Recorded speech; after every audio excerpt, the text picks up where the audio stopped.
Dear ladies and gentlemen, let's start with our today's event. I'm very happy to welcome you to our virtual zeb business event, this time focusing on the future of digital assets and strategic opportunities for banks. My name is Norman Carrer, and I'm the managing partner for zeb here in Switzerland and will be your host for today. In today's event, we will exclusively present our new zeb digital asset study for the first time in a public forum. Hence, different to our typical format with several guest speakers, we have this time only zeb speakers. However, all are co-authors of the study and highly experienced in digital assets and DLT topics. So please let me introduce you to the agenda and the speakers for today.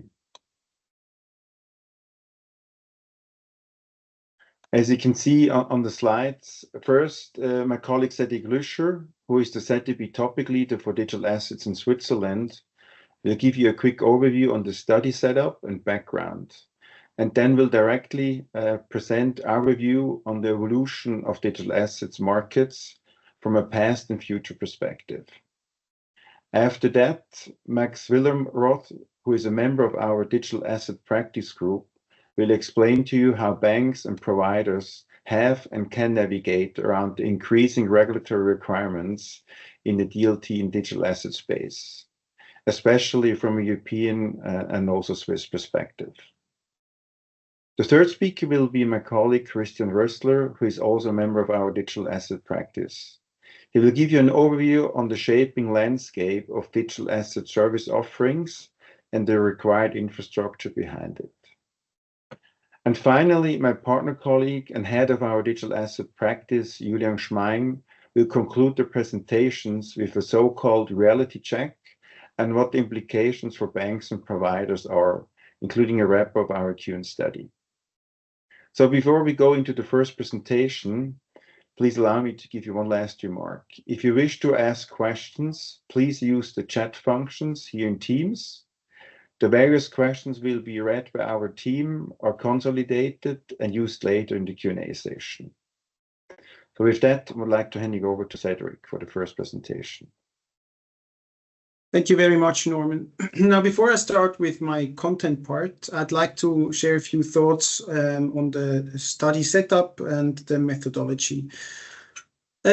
Obviously, the adoption of DLT and digital assets can be measured along different dimensions. What we did in our study here is we covered basically market, service, infrastructure, and regulatory aspects, and did so by combining insights from our own project experience, but also from a survey that we conducted among European financial services institutes, mostly incumbents, that is, and also by taking into consideration the opinions, the thought leadership of different experts via expert interviews.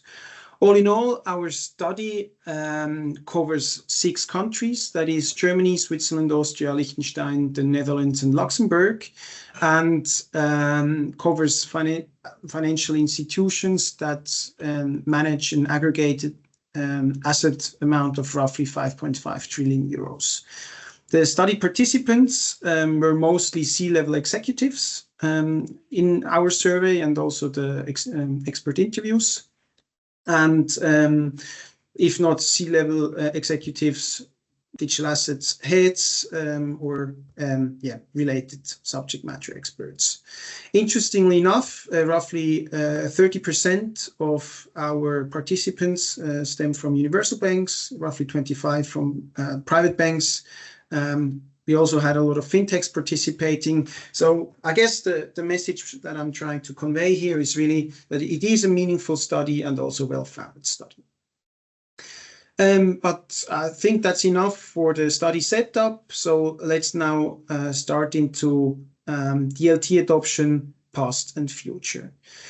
I guess, unfortunately, and at least in my opinion, unfortunately, the public opinion about DLT and digital assets adoption is still very much linked to the price charts of Bitcoin, of crypto in general. And a lot of people sometimes forget that digital assets and DLT is so much more than just crypto.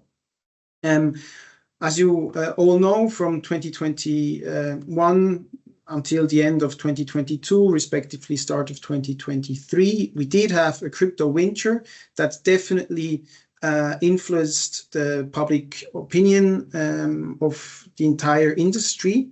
But ever since the mid of 2023 or start of 2023, the prices have recovered again, and thus also the public awareness of DLT and digital assets initiatives have grown again.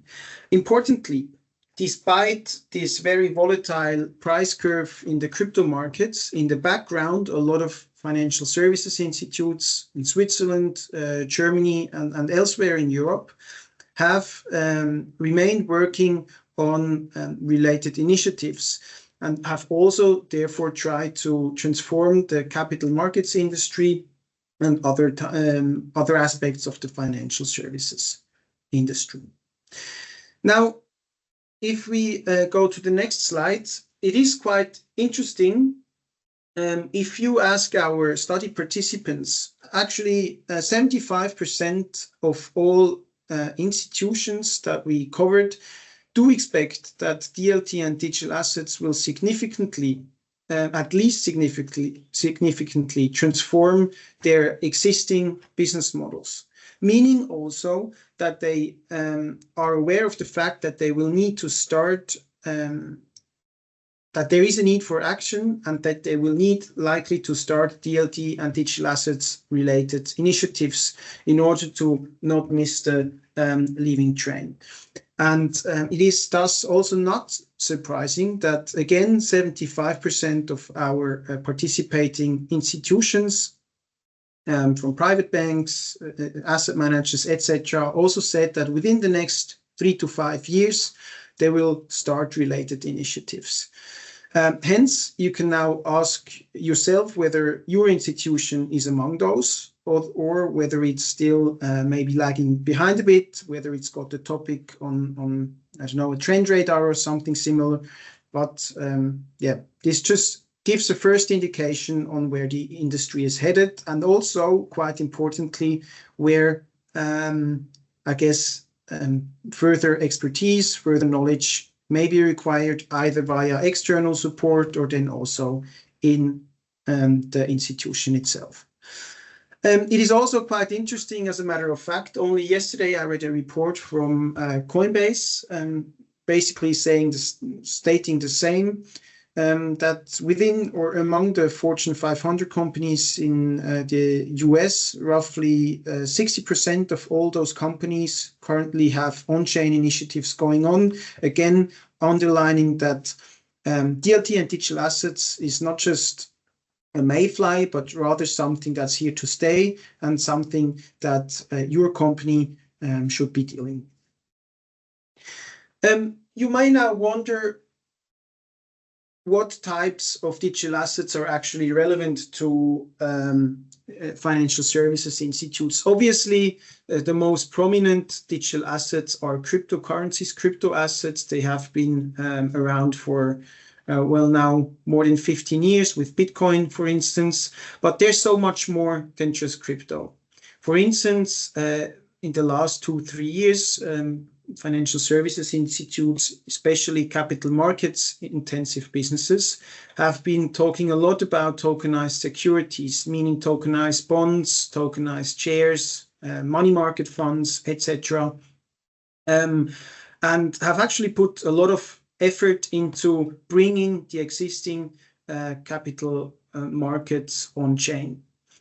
With that, obviously, also there's been a lot of talk about tokenizing real assets and also bringing cash on chain, or creating other asset referenced tokens, meaning stable coins.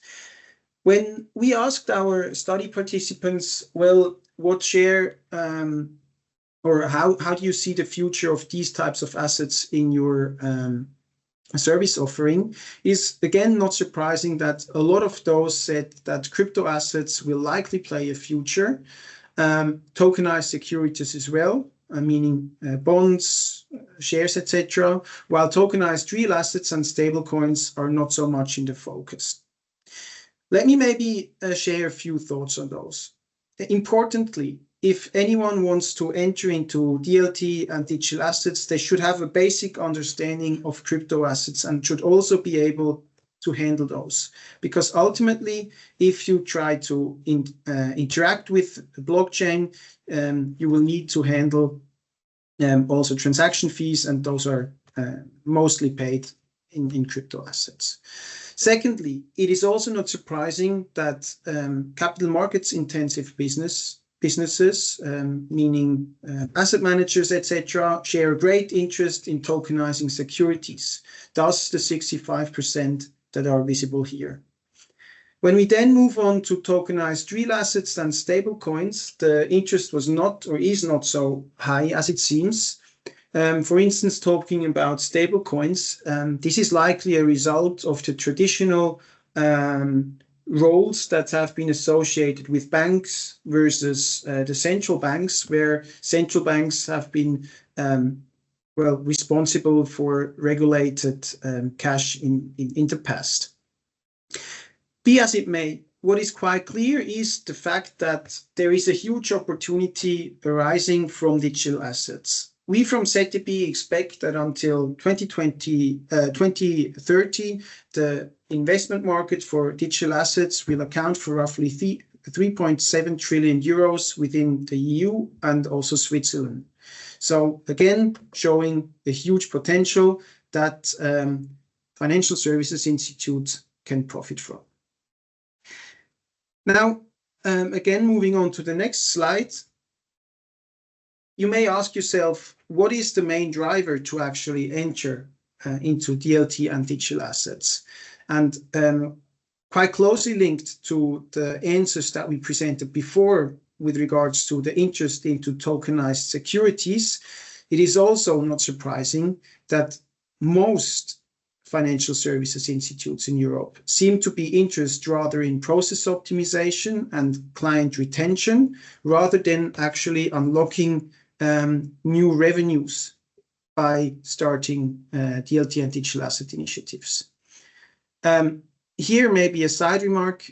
When you look at DLT and digital assets, we usually consider two dimensions. One is the technology dimension, where you tokenize existing asset classes, meaning you bring existing securities, for instance, on chain.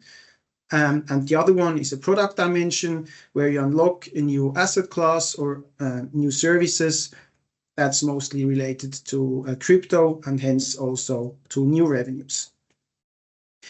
And I mean, when you look at the type of institutes that actually gave those answers, it is again not surprising that existing incumbents mostly are looking into the process optimization and client retention, whereas also the fintechs that took part in our study were mostly considering new revenues. Now, as a matter of fact, it's then also not surprising that most institutions are currently working on rather basic service offering, basic capabilities for the safe issuance, management and custody of digital assets. That is custody, transfer and brokerage, and also tokenization capabilities. These services are relevant to all digital asset types and therefore also enable to unlock certain synergies once you scale your business and once you tap into new use cases or service offerings. That being said, the question remains is where does actually the adoption stand in Europe today? And if we then continue, it is quite interesting to see that we today see pilots mostly in three basic dimensions. First of all, we see a lot of pilots around DLT-based assets. I've talked about this, for instance, BlackRock, also UBS and other companies have brought existing securities on chain for instance, money market funds. There's also trials going on in the repo business. So that's one dimension. Mostly also the asset leg. Now, in the capital market, as you all know, the asset leg is only one part. So therefore, you also need to consider the cash leg to really truly unlock the efficiencies that we were all promised by DLT. Therefore, there's quite a lot of pilots also among central banks, but also from private issuers revolving around central bank digital currencies and also private stable coins. Some notable examples here include, for instance, Project Helvetia 3 from the Swiss National Bank, which came up with a wholesale digital Swiss franc as sort of a counterpart to the tokenized bonds, etc., that we've seen on the Swiss Digital Exchange, for instance. Last but not least, there's also a lot of pilots going on revolving around DLT-based market infrastructure, so decentralized exchanges, for instance, or decentralized fund distribution with the example of Funds DLT. So those are just a few examples that we would like to present and that may make sense to look into after today's seminar. All those different pilots obviously have one common goal. They aim at the transformation of the capital markets and also the payments business. And I guess this is also what brings me to the next slide. When we talk about the adoption, it's actually quite interesting to see that compared to 2021, where we still had a lot of hesitant players, or also players that did not engage in DLT and digital assets at all. Today, we actually see a tremendous shift from financial services institutes that don't do anything into those that now slowly venture into the space. We clustered the market into three basic buckets. I guess among the leaders, you still have the same sort of percentage. Roughly 5% of the markets we see as digital asset or DLT leaders that share a clear commitment to the space, have a distinct roadmap, also on a strategic level, and I guess have a broader offering than just mere crypto brokerage and custody. Then there's a lot of players among Swiss cantonal banks, for instance, that have now started to venture into space, that have maybe partnered up with the leaders in B2B offerings, and now just try to enter the space mostly for churn prevention and to just don't miss out the leaving train. All in all, digital assets and DLT have thus become a top of agenda topic. It should definitely be discussed at a strategic level, and even hesitant financial services institutions have the topic on their agenda. That then brings me maybe to my last slide. Just here, a quick overview on different countries that we covered. I'm not going to go into too much detail here, but as you all know, also thanks to the regulatory environment that we've enjoyed in Switzerland, in Liechtenstein, these two countries in the European area are still global leaders, or at least European leaders, that is, whereas mostly the European countries, the European Union members, Germany, Austria, Luxembourg, and Netherlands, are lagging behind a little bit, but slowly also catching up in terms of adoption.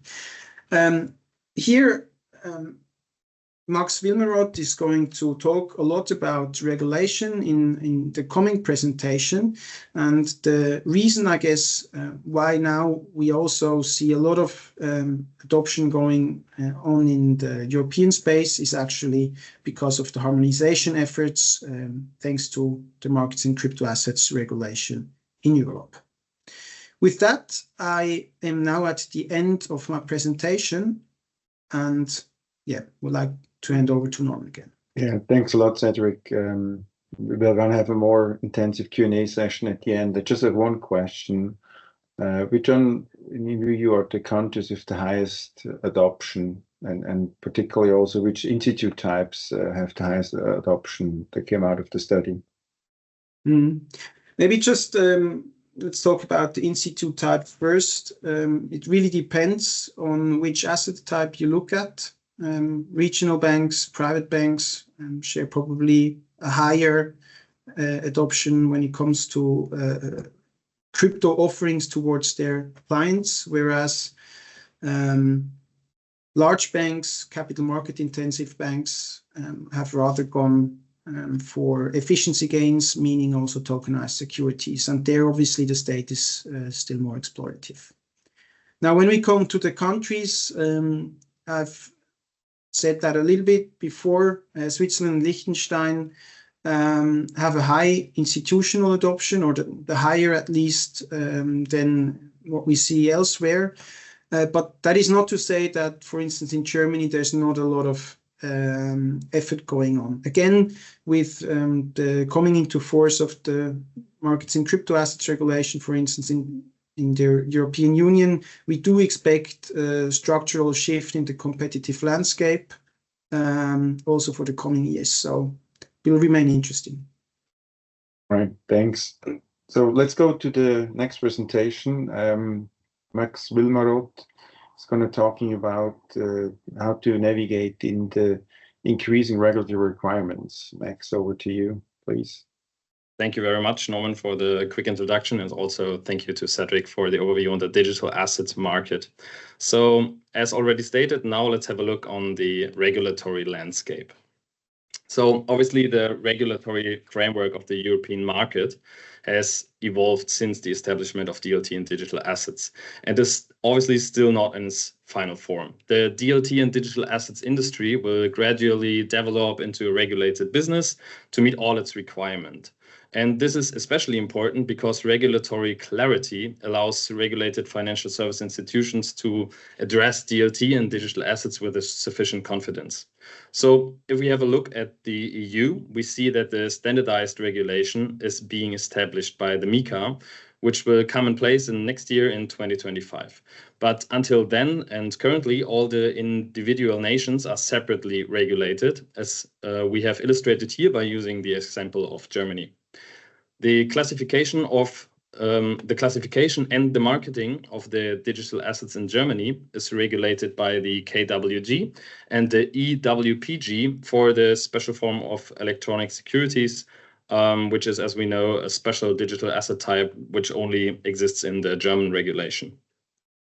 The regulation of the business models, on the other hand, is defined in various legal texts that depends on the type of business model you're looking at. So, for example, the crypto W transfer V deals with the business model only for crypto transfers.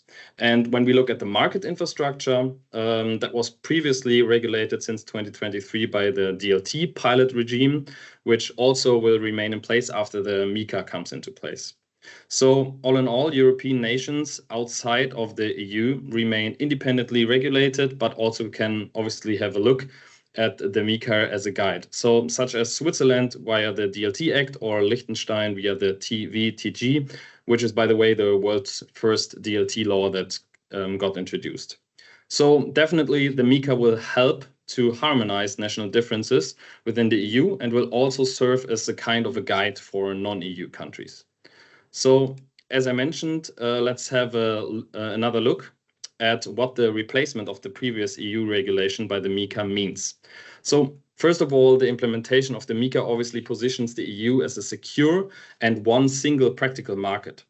And also, the centralized and consistent regulation should make the market easier to understand, and especially for regulated institutions wishing to offer their services across national borders within the EU.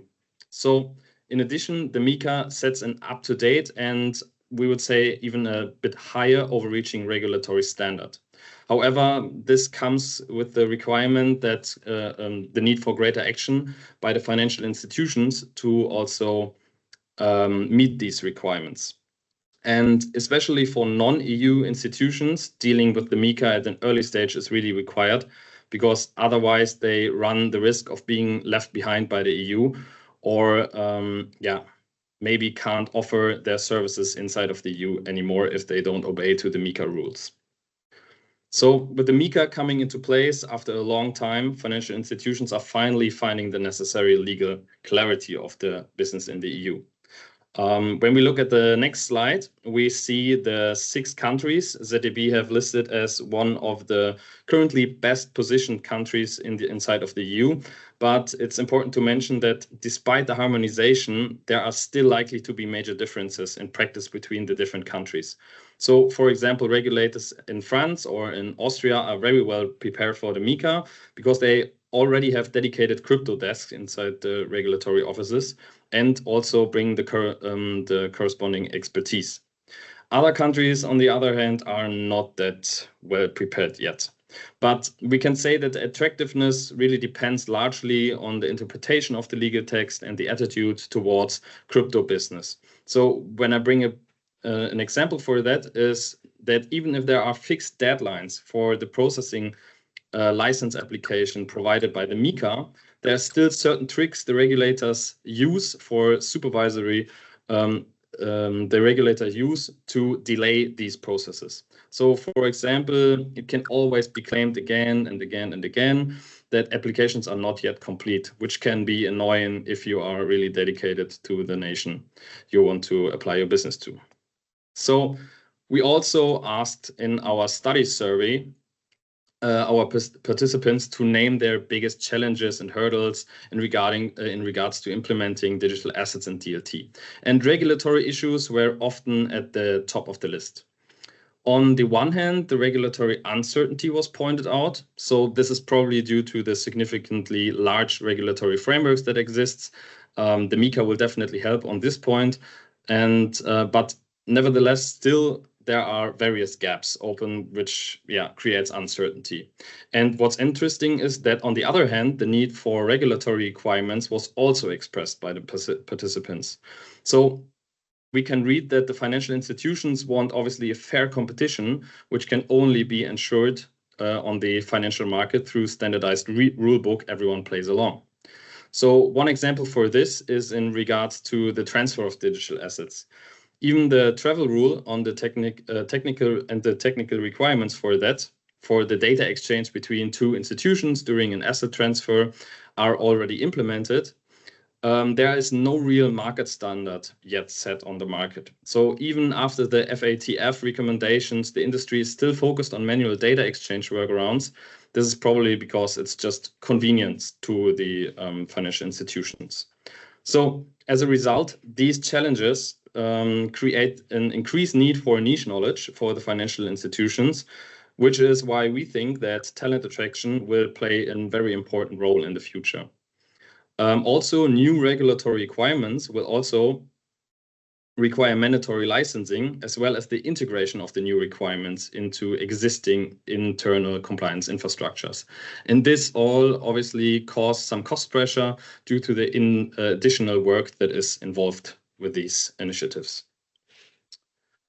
So it can therefore be said that despite the already progressive regulation in the EU market, there is definitely the need expressed for a second wave of regulation, which we see is materializing already. These additionally initiatives will close loopholes and ensure sound risk management, but also will increase the pressure of first movers and unregulated financial institutions. Here on this slide, we see the 2 most recent examples for complementary regulatory initiatives. So the first one, we just recently published an article about that in our Banking Hub forum. I really can recommend that for further insights, is the Crypto Asset Reporting Framework, also in short CARF. This requires the reporting of tax information on transactions in crypto and revenues from crypto in a standardized manner. It is already supported by 48 OECD member states, including the EU, and also Switzerland and Liechtenstein, so it will definitely come into place. In the EU, the CARF will be implemented via the DAC 8, which allows tax authorities to collect and exchange information need to tax crypto assets, wealth, and income. So while the DAC 8 will apply to regulated and unregulated crypto asset services, providers as the January 1st in 2026 in the EU. Corresponding legislation is currently also in preparation in Switzerland and Liechtenstein. And as I already said, it is already fixed that this legislation will apply, so no action is not an option for affected institutions. In order to meet the new transparency rules and implement automated reporting solutions for that, they will definitely have to face considerable costs. And the second initiative we see on the right side is regarding the BIS crypto exposure standards that aim to promote financial stability and sound bank risk management by introducing many new risk mitigation measures for banks.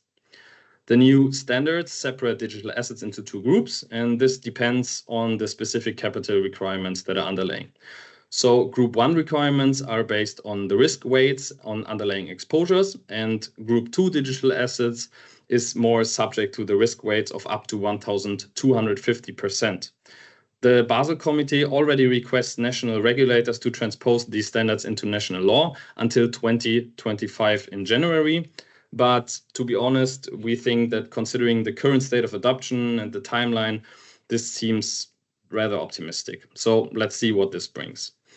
If this initiative is adopted, then this will challenge mainly the business models of DLT natives, because obviously those are the ones that have the most relative crypto exposure in their business models. So with that being said, I will hand over back to Norman and also to my colleague. I have one question for you, Max. Thanks a lot for the overview. Sure, thank you. From a strategic perspective, do you think that regulation, particularly MiCAR, is going to have an implication, or will it lead to, for example, structural reshuffling between the competitive landscape? Mm-hmm. You just mentioned digital natives before, so what do you think? Thank you for your question. So to answer this quick and easy, I would say yes, it definitely will cause a reshuffling also from strategic point of view. I would say, so first of all, new regulatory requirements obviously also raise the market entry barriers. So these will probably be better handled by already integrated, bigger, larger financial institutions, as those usually have the capital for doing licensing and regulatory work. But fintechs, startups, smaller companies probably have to rearrange their budget from the innovation side to the regulatory side. So this will probably also hinder their innovation potential. So I think this will be very interesting to see. And also from a national point of view, it will be interesting to look on third countries outside of the EU. For example, if we take a Swiss financial institution, if they still want to continue to offer their services inside of the EU, they either have to obey to the MiCAR regulation and get the licensing for their business models inside of the EU, and go onshore, or really have to change their whole business model and do not do any services anymore inside of the EU. So I think this is a really interesting look in the future, how other countries will react to the EU regulations. All right. Thanks a lot for those additions. So with that, let's go on straight to our third element. Christian Rössler is going to give you an overview on the landscape of digital asset services and the required infrastructure behind it to actually provide it. Yes, thank you, Norman, for the introduction. Let's talk about the question of how to set up digital asset services in financial institutions. As Cedric mentioned at the beginning, typically the financial institutions, they have two different ways they can go. They can, on one hand, focus on the product dimension. When we look on the metrics here on the left side, then on the left axis, or they can focus on technological dimension, which is here stated on the top side, on the top.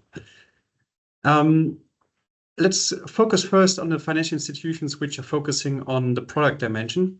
They are when the financial institutions are focusing on this product dimension, they are typically developing products for investments into native digital assets products. What do I mean with this? That includes, for example, the trading of cryptocurrencies as a digital asset service.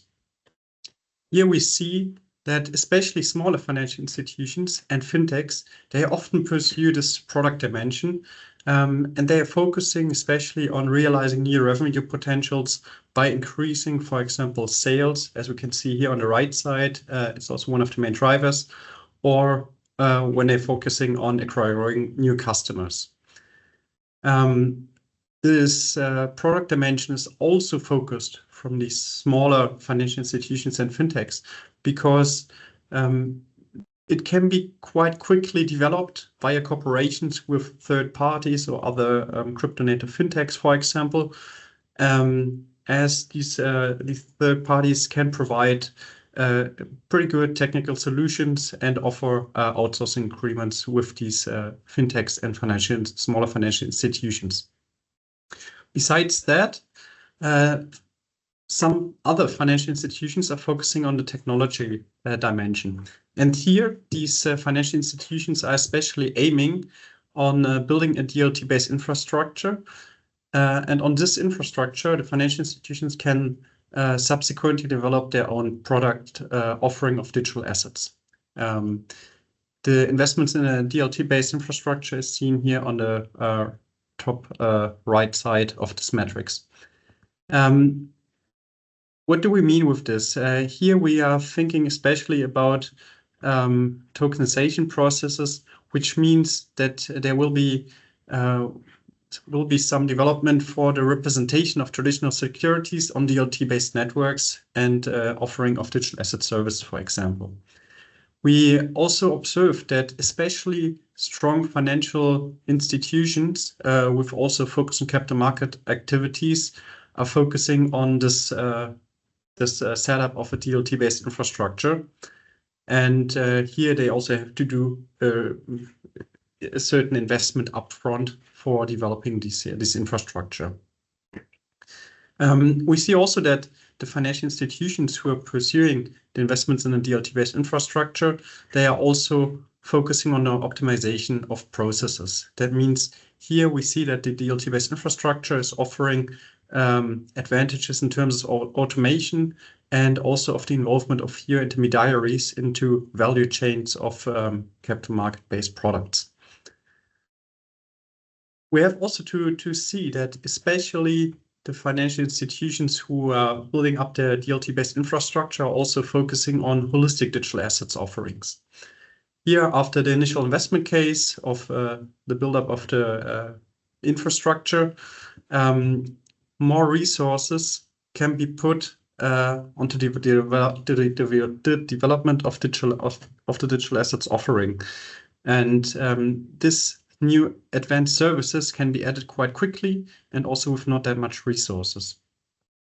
Though the financially strong and capital market-oriented financial institutions, they really can build a long-term competitive market position by at first developing their own DLT-based infrastructure and thereafter expanding the DLT-based offer.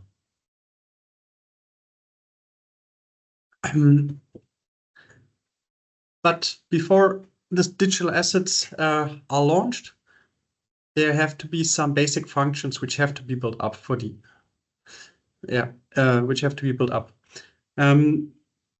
these financial institutions who are focusing on the build-up of basic functions, they really have to be aware about some specific basic function requirements when working and providing services in the DLT-based infrastructure. At first, we can say that these basic functions, they really need a pretty secure infrastructure to be offered. Besides that, there should be also a big focus of the financial institutions on the integration of DLT-related systems into the existing legacy system landscape. And here, the offering of frictionless services, it's really important.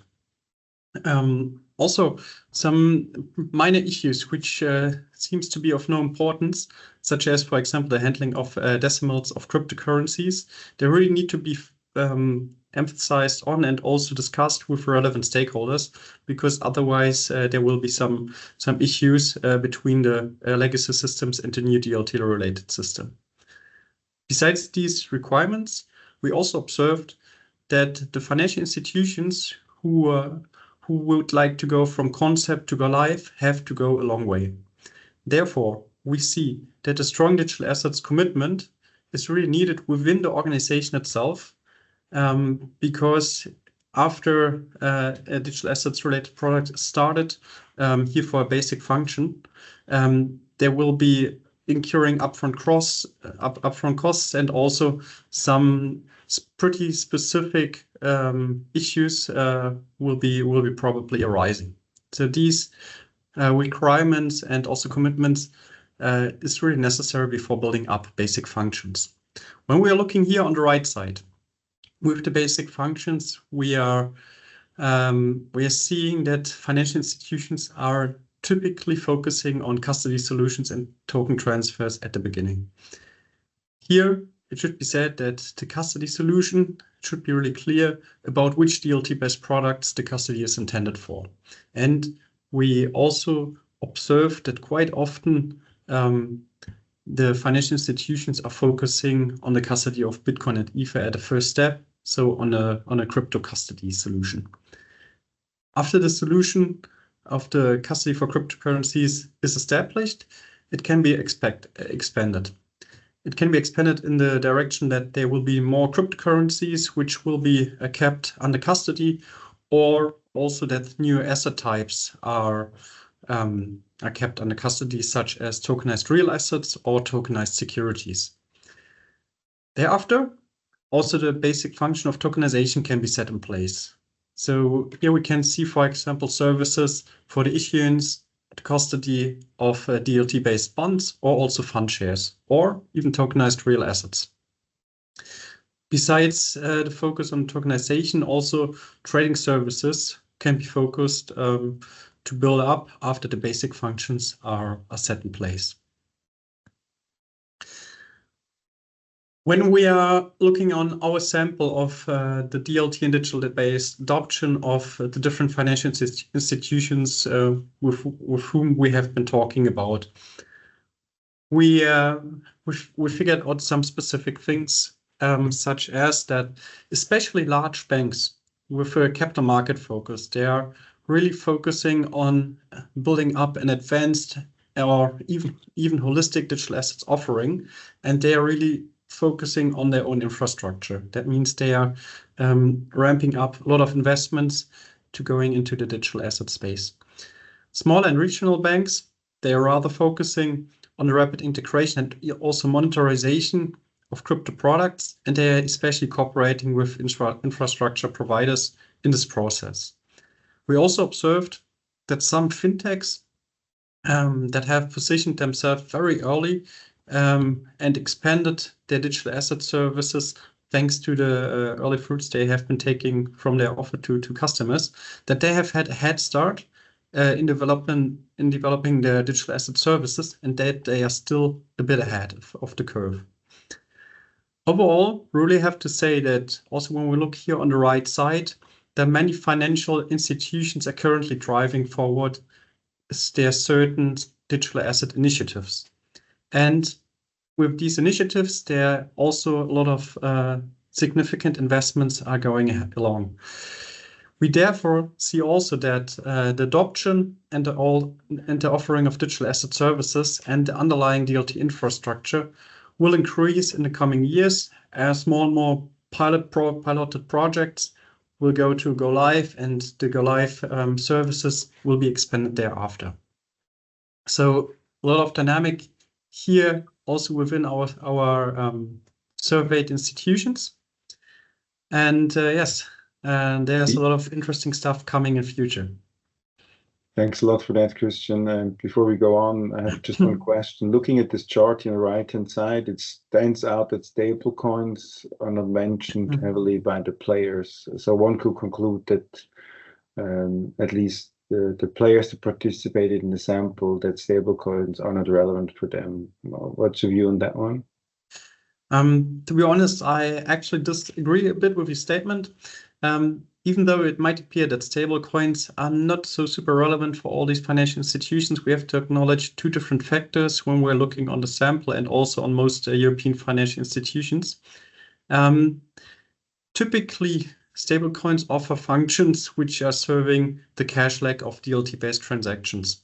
And these functions are also interesting European financial institutions. However, on one hand, we have to say that for offering stablecoins, then there is the requirement that a quite sophisticated DLT-based infrastructure is set in place and also is getting along with a specific and inherent risk management only for the stablecoins which has to be set in place. That's the first reason why it's a bit difficult with the stablecoins. And on the other hand, as also Cedric said in the first presentation, a lot of European financial institutions, they are simply waiting for the development and the introduction of public central bank digital currencies, so such as the digital euro, which means the function of stablecoins might be also carried out by the public CBDCs, and therefore the financial institutions are a bit waiting with their own project and also their own product, and they are just focusing on the anticipated public CBDCs. All right, thanks a lot for this clarification. With that, last but not least, let's go to Julian Schmein. Julian is gonna give you a bit of a reality check based on the study and what the implications are for banks, and then we'll also wrap it up as the last presenter for today. Perfect. So when we have a look into the financial services industry, the focus shifts a little bit.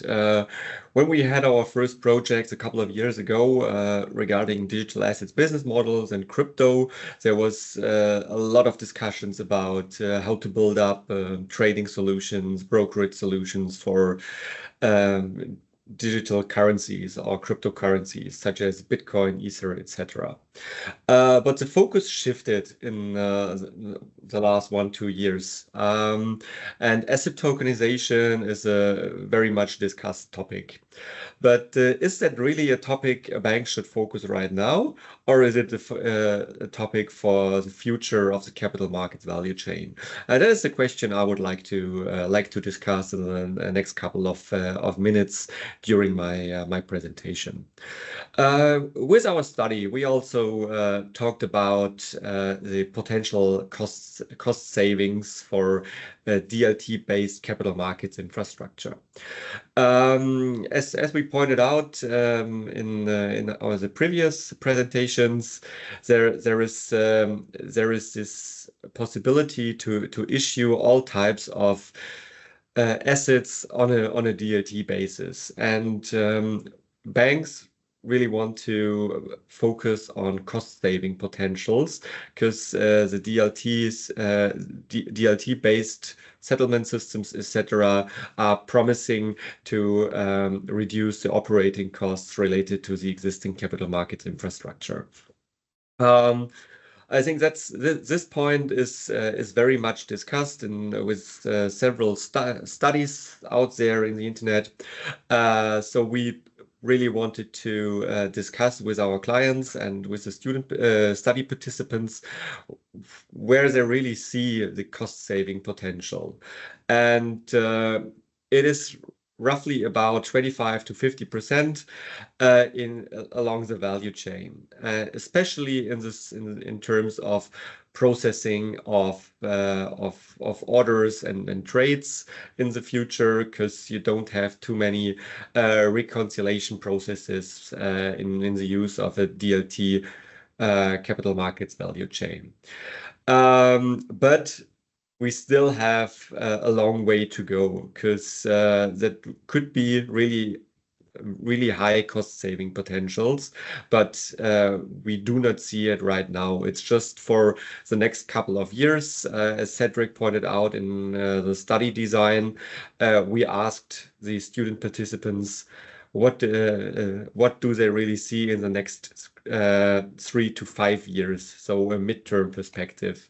And we would also see in the midterm perspective, that the cost-saving potentials might be a little lower than seen here on this slide. So I would like to point out what issues we really see currently in the development of the DLT capital market. We group that in basically 3 categories. So on one side, we have technical challenges. That's often discussed is what is the standard token, or how is a token structured, what information should belong in the token, and where is the difference between on-chain data and off-chain data banks might use in their trading systems and settlement systems. And on the other hand, there are a lot of blockchain use cases on several blockchains. There are some on Polygon, some uses permission blockchain or own blockchains they implemented. Some use cases are run on Ethereum, but basically they are all based on Ethereum virtual machine language. But nevertheless, there is still no interoperability between all potential chains could be used, especially when we talk about first and second layer solutions. So there is still a technical issue, some technical issues to go. On the other hand, for sure, the banks also faces some issues in their internal organization. Tokenization per se is not a difficult process, but banks are lagging in their ambition to really integrate tokenization solutions end-to-end in their issuance process, for example. And we see there very high cost-intensive projects currently run by major players to integrate tokenization solutions and custody solutions into their system landscape. And that is basically the thing. If it's just based on manual processes and not really integrated, you will not gain any efficiencies, and you will also lose your employees. No one really wants to work more. Everyone promised to work less hours for the same task. So it's also from an internal perspective a challenge as banks facing. I don't want to talk too much about the cash on chain because it was discussed in the previous presentation, that we are currently discussing very much the lack of the financial product, but not the cash lack. So that might be also some to have risk-free settlement money in place on a DLT. That's also the one of the biggest challenges that could be made, could be addressed. And for sure, also regulatory frameworks are not in place currently in each and every market. But in Mac's presentation, we already saw the future of digital assets regulation. So still very fragmented and very, very much island solutions are in place currently when we talk about tokenization. But the challenges will be addressed, and we see the industry discussing these issues in several conferences and roundtables, etc., to find a joint solution. Because that's my strong belief. It is crucial to go into cooperation with the industry. Otherwise, the implementation of the DLT-based capital market will fail. And let's jump to the next slide. When we talk about the business cases currently on the market, I already said it during my introductory slide. The use cases, which are really profitable business cases, are basically focusing on real crypto offering. So that is the use case which will turn to a positive business case in certain period of time, because there is really a client demand for new investment products into crypto or cryptocurrencies. But when we look into the technical dimension, so the use of a DLT-based capital markets infrastructure to tokenize assets, we do not see so many positive business cases currently, because you have very high investment costs. And on the other side, clients don't really ask for such products, for tokenized products. It is just a commodity and a cost-saving topic for banks. The client itself doesn't really care if it's a traditional product, a tokenized product, or whatever. He just focuses on the underlying investment, and that is the most important criteria for an investment opportunity.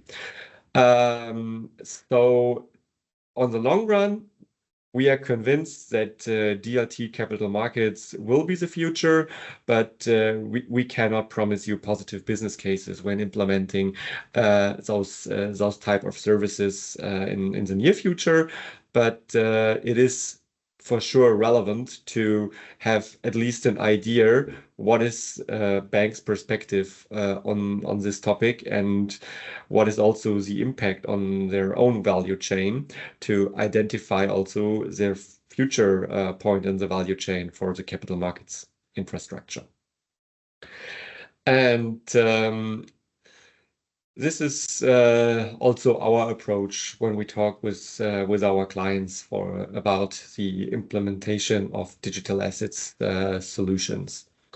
We do see there are two approaches. So first of all, there is a top-down approach. A bank should identify relevant products and services they would like to offer. And from the services, you're going to deviate the necessary processes which should be implemented to really offer those type of services. And the next step is to deviate the technical foundation or the technical infrastructure.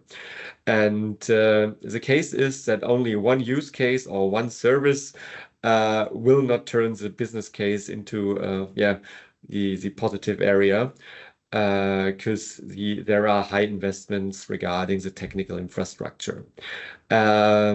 Even if it is outsourced to other parties, you might have to go through that top-down approach and identify which technical layer is suitable for your own business models.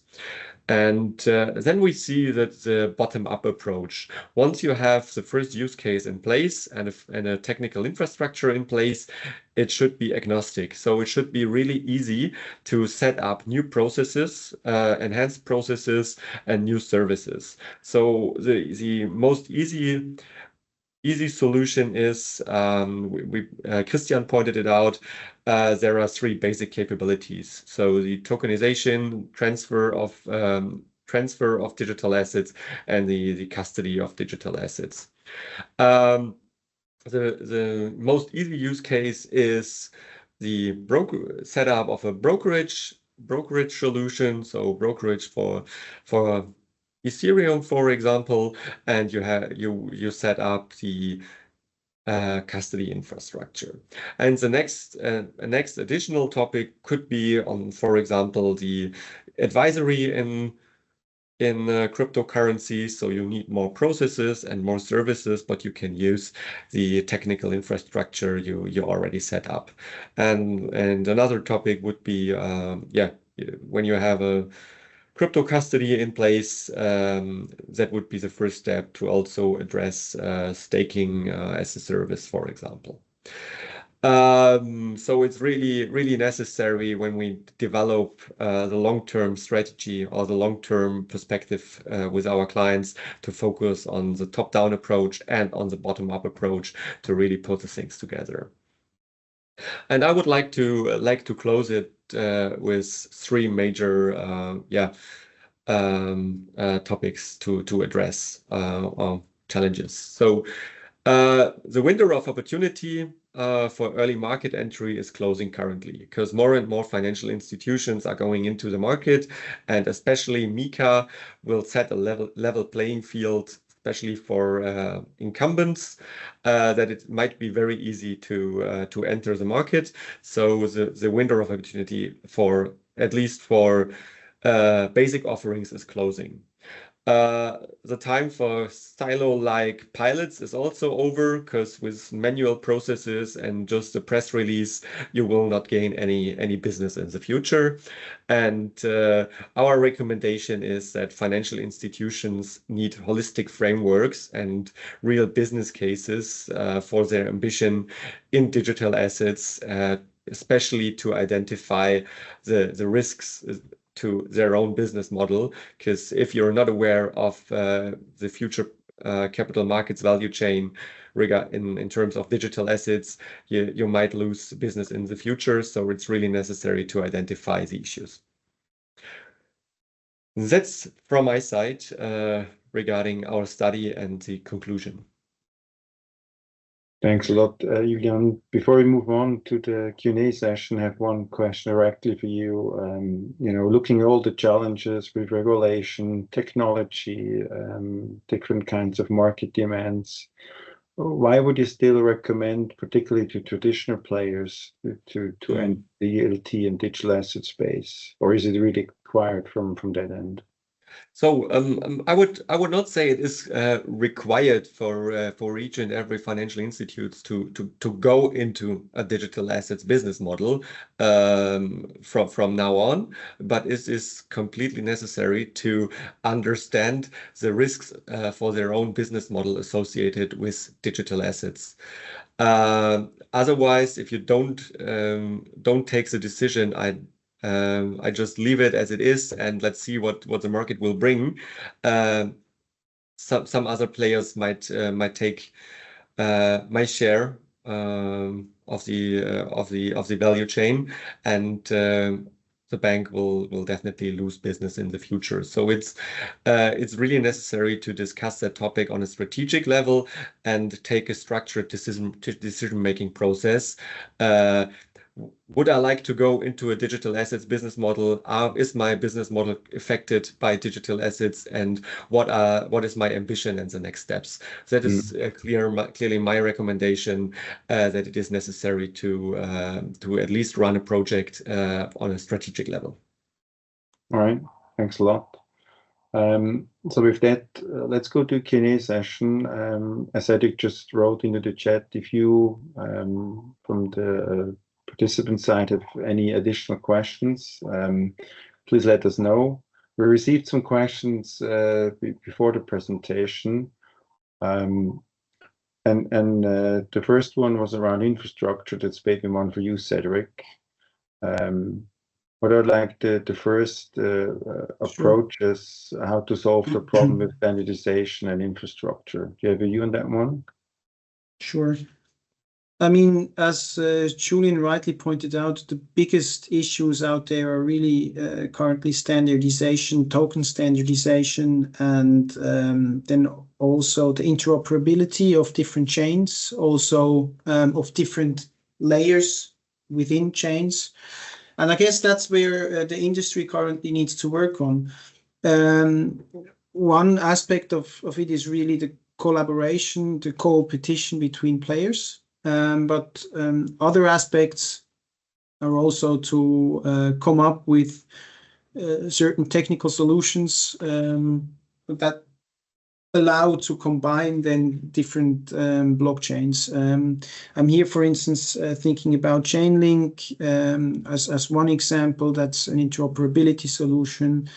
I'm thinking about Onera. Those are all great examples, initiatives out there that are partly also backed by big players, because everyone knows in the industry that without further work on these two issues, at least from a technical perspective, the promised process efficiencies that are so important for capital markets won't be achievable.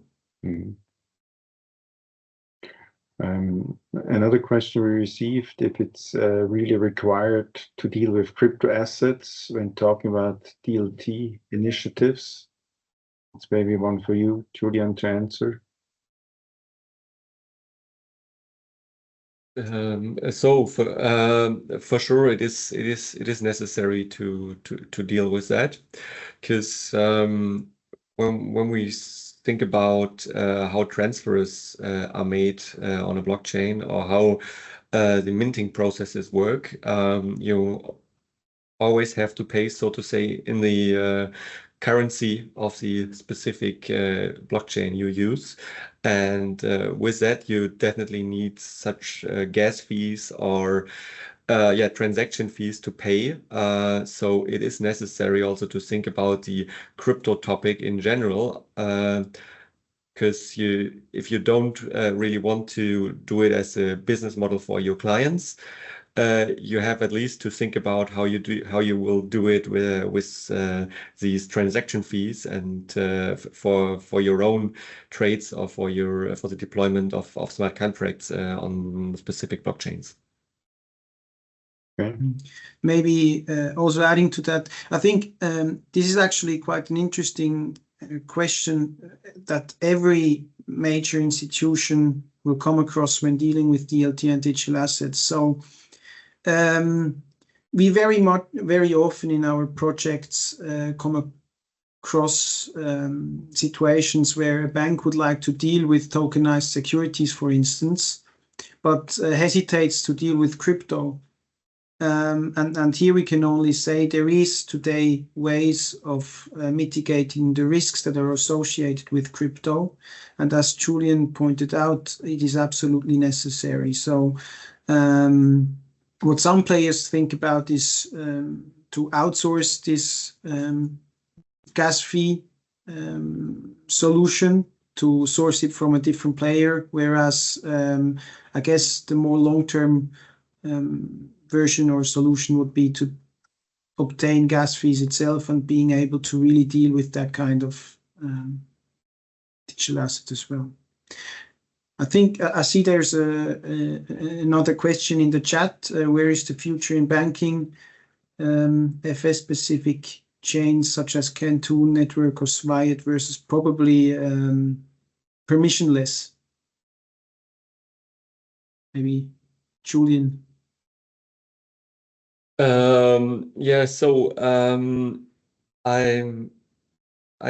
I would not say it in general that is completely permissionless or permissioned. It is highly depending on the use case which should be followed.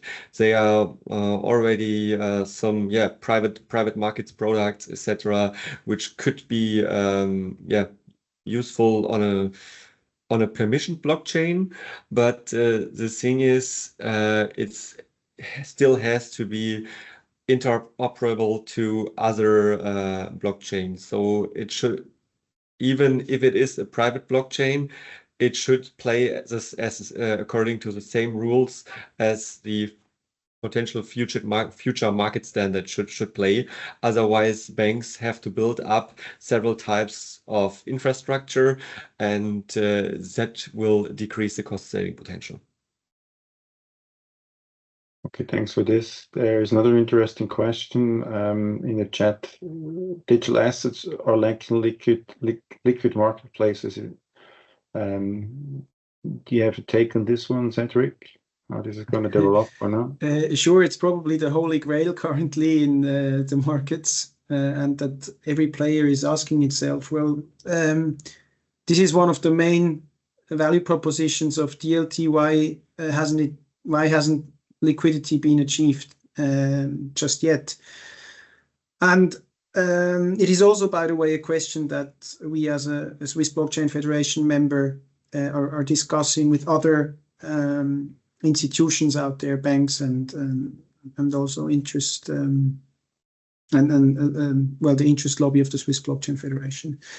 I think there is not one specific reason why liquidity has not been achieved yet. It's rather a combination of different factors that can be found along the entire value chain of tokenization. So if you think first of the structuring and issuing, then to the distribution of assets to investors, the custody, then going on to dealing with cash flows, and lastly then secondary markets. So all along those different value chain steps, you find both technical as well as business related issues that sort of combine, aggregate, and in the end lead to a market that is not so liquid in the end. Yeah. And maybe just to give an example, I think it was mentioned before, for instance, the ability to properly structure cash flows on chain, and then also being able to make smart contracts work based on those smart contracts, based on those cash flows, and the cash flow structure is definitely something that needs to be worked on, and in the end will lead to better assets with higher quality, yeah, and in the end liquidity. Since we talked a lot about regulation, there was another question around MiCA and timeline. In terms of like, what's the timeline for the introduction? That's probably one for you, Julian. Yeah, so MiCA will be applicable from the January the 1st, 2025. So only roughly half a year to go until MiCA is really live. It is not each and every part of MiCA is currently really finalized by ESMA and EBA. There are still some remaining final regulatory technical standards, Q&As, and guidelines waiting. And the first member states already started with the license applications and licensing processes, especially when you would like to transfer your MiFID license to a MiCA license, so from the securities business to the digital assets business. And there are still some certain timeframes in the member states where they would like to transfer existing licenses to MiCA. So our recommendation is to start, if you're currently doing crypto business, to identify the gaps between your current structure and the MiCA requirements, and then also work together with the relevant authority to transfer your current license to a MiCA license for the application until the 1st of January 2025. And it is still possible to transfer your existing licenses to MiCA licenses within the next 2 years. So if you are going to invest into digital assets in the next couple of years, and MiCA is relevant for you, there are still some good opportunities for established financial institutions to enter the MiCA regime. All right, thanks a lot. So I think we're pretty much right in time to conclude it, and wishing everybody a great rest of the day, as we would say in Switzerland, and Gute to everybody, and hopefully to see you soon again in this forum. There will be a recording online of the whole event, so for those who want to share it with colleagues or to have a look at it again, please check the online version. Thanks a lot for joining today, and have a good day.